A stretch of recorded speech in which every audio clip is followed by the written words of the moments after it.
Good morning, students. Today we will discuss the second topic of chapter 9 of class 12.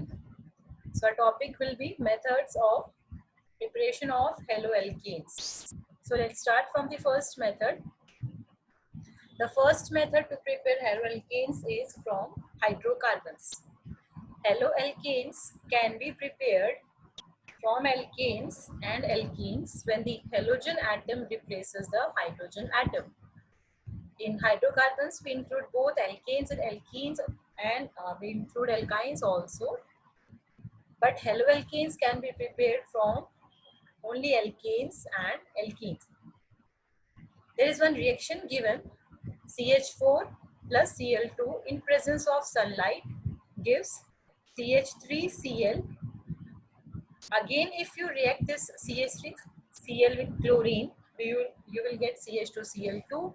And again, if you react this dichloromethane with chlorine, we will get trichloromethane, that is chloroform.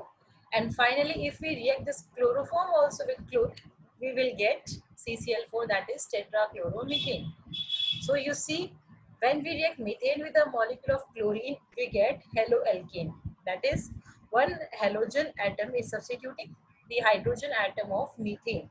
So this is one of the reaction for preparation of haloalkanes from the alkanes. That is, by halogenation of alkanes in the presence of sunlight.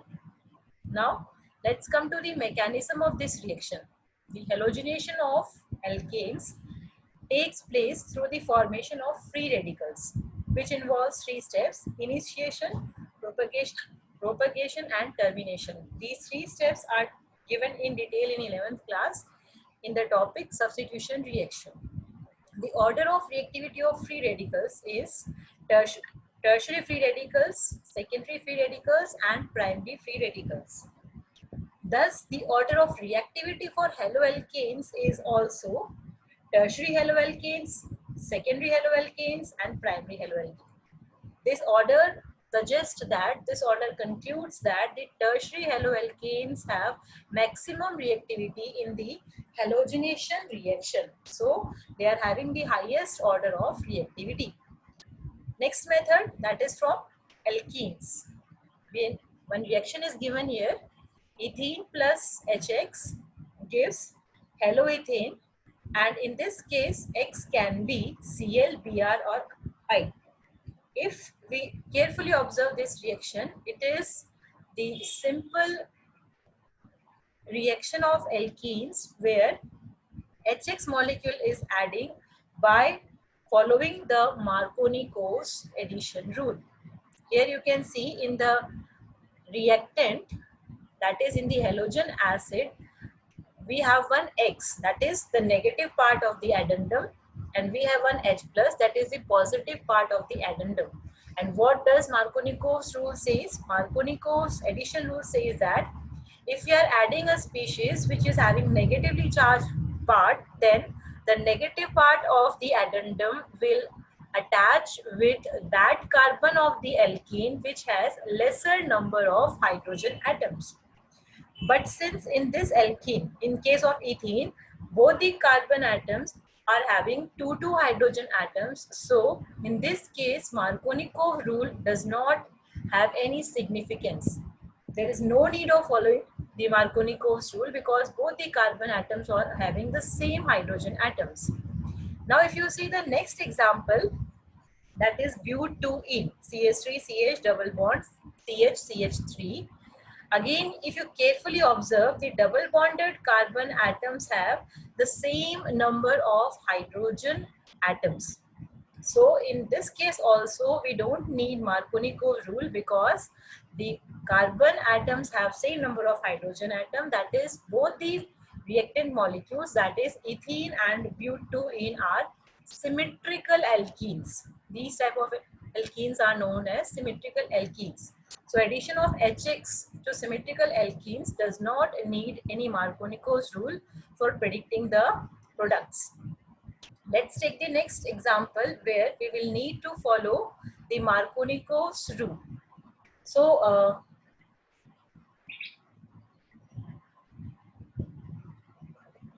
here is Marconi-Coase rule. This rule states that the negative part of the attacking reagent attaches itself to the carbon atom carrying lesser number of hydrogen atoms, while the positive part goes to the carbon atom with more number of hydrogen atoms. Now let's take one example, CH3CH double bond CH2. If you carefully observe, the double bonded carbon atoms have different number of hydrogens. So this is not a symmetrical alkene. It is an unsymmetrical alkene.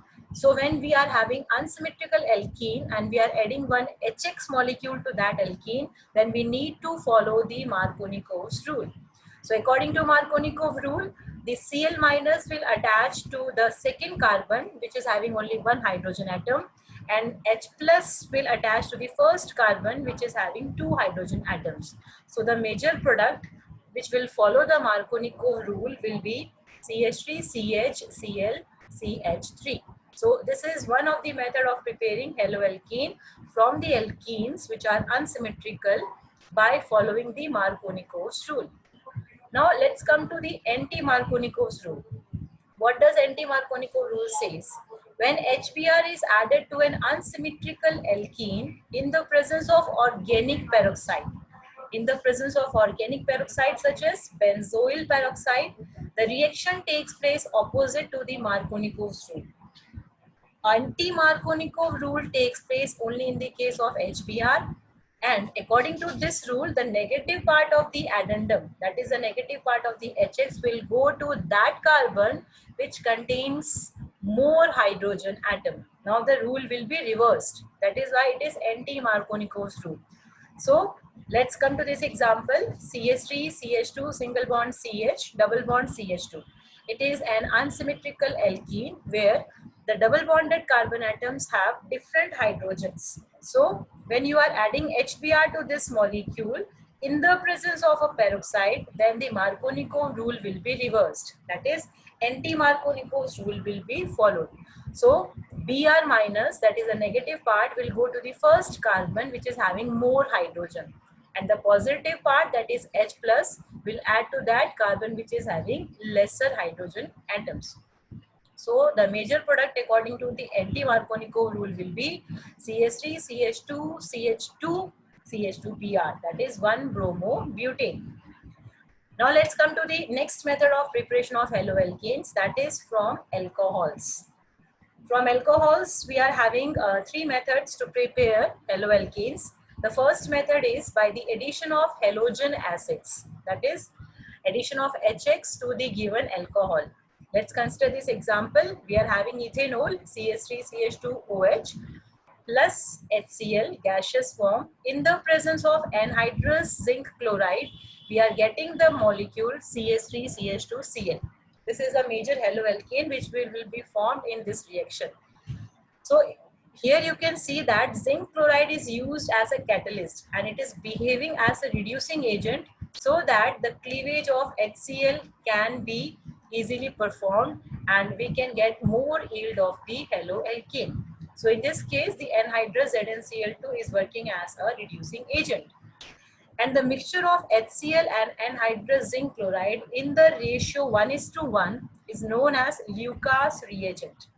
This process of converting an alcohol into haloalkane by reacting with HCl in the presence of anhydrous zinc chloride is known as Grove's process. This reaction is completed by the formation of a carbocation. Since this reaction is completed by the formation of carbocation, so the reactivity order will be similar to the reactivity order of the carbocations, that is the stability order of the carbocation. So let's discuss one more example. Here you can see we are having a tertiary carbon, that is C, attached to directly 3 methyl groups and 1 OH group. So this carbon is tertiary carbon. Therefore, this alcohol is tertiary butyl alcohol. This alcohol is reacted with HCl and we are getting the desired product, that is tertiary butyl chloride. So this reaction is again completed by the formation of a tertiary carbocation. So the next point comes about the mechanism of this reaction. As I have already discussed, The reaction takes place through the formation of carbocations. So the order of reactivity is tertiary alcohol, highest reactive, secondary alcohol, and the least reactive will be the primary alcohol. We have some more examples related to the substitution of iodoalkanes and bromoalkanes. In case of synthesis of iodoalkane and bromoalkanes, the conditions are slightly changed. When you want to synthesize the bromoalkanes, then you have to take KBr plus H2SO4. Then we will get the major product as the bromoalkane. In the case of iodoalkane, you have to take the mixture of Ki plus H3PO4, that is phosphoric acid. Now let's come to the second method of synthesis of haloalkane from the alcohols. It is the second method and the heading is by the action of phosphorus halides. One example is given here. We are having ethanol. It is reacted with PCl3. It is a phosphorus halide. Basically, it is a phosphorus trihalide. 3 halogen atoms are present with the phosphorus. So, it is a phosphorus trihalide.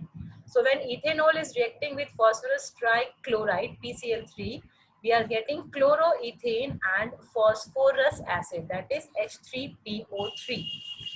The bromoalkanes and iodoalkanes by this method are prepared by the action of PBr3 and PI3. If you want to get chloroalkane, then we have to react the alcohol with PCl3. If we want to obtain bromoalkane, then use PBr3. And if the product is iodoalkane, then we will have to use PI3 with the alcohols. But as we know that PBr3 and PI3 are not very stable compounds, so they cannot be stored in our laboratories. Thus, they are prepared in situ by the action of red phosphorus on bromine and iodine. In situ means that they are prepared during the reaction and then they react with the alcohol to form the desired products. Now let's come to the third method. Third method is by using thionyl chloride with the alcohol to form the desired product. And by this method, we can only obtain the chloroalkanes. Bromoalkane and iodoalkanes cannot be obtained by this method. So the main reaction of this method is ethanol, that is the given alcohol, plus SOCl2, which is known as thionyl chloride. In the presence of pyridine, we will get CH3CH2Cl. And the byproduct will be SO2 in the gaseous state, HCl in the gaseous state. This method is preferred other than the method given because both the products of the reaction, that is SO2 and HCl, are gaseous. They are present in the gaseous state. Therefore, they escape out from the mixture, leaving behind the major product. So this is the best method to prepare the haloalkane, basically chloroalkane, because both the products are present in the gaseous state and these gases escape out from the mixture to give the pure product. Okay, now let's come to the next method. The next method is by halogen exchange method. That is, already we are having one halogen in our molecule, but we want to replace this halogen by another halogen atom. So it is a type of exchange method. We are having two named reactions in this method. One is Finkelstein reaction and second one is Schwarz reaction. In Finkelstein reactions, the bromoalkanes are reacted with sodium iodide in the presence of acetone, and when we heat this mixture, we will get iodoalkanes. As you can see here, before we were having bromine with the alkyl group, and after the reaction we are having iodine attached with the alkyl group. So we have replaced the bromine with iodine atom. So the method of synthesis of iodoalkanes from the bromoalkanes with the reaction with NaI in the presence of acetone is known as Finkelstein reaction. What is Schwarz reaction? Again, we are having one chloroalkane. We are reacting it with mercurous fluoride, that is a fluoride salt of mercury, and we are getting fluoroalkane. We have exchanged the halogen. Earlier we were having chlorine, now we are having fluorine. So when we are exchanging the chlorine halogen atom of our haloalkane with fluorine, that is we are reacting the haloalkane with mercurous fluoride or any fluoride salt of the metal to obtain fluoroalkanes, then this method of preparation is known as Schwarz reaction. So these are the major methods of synthesis of haloalkanes from the given reactant molecules. Thank you. Stay safe at your homes and stay healthy.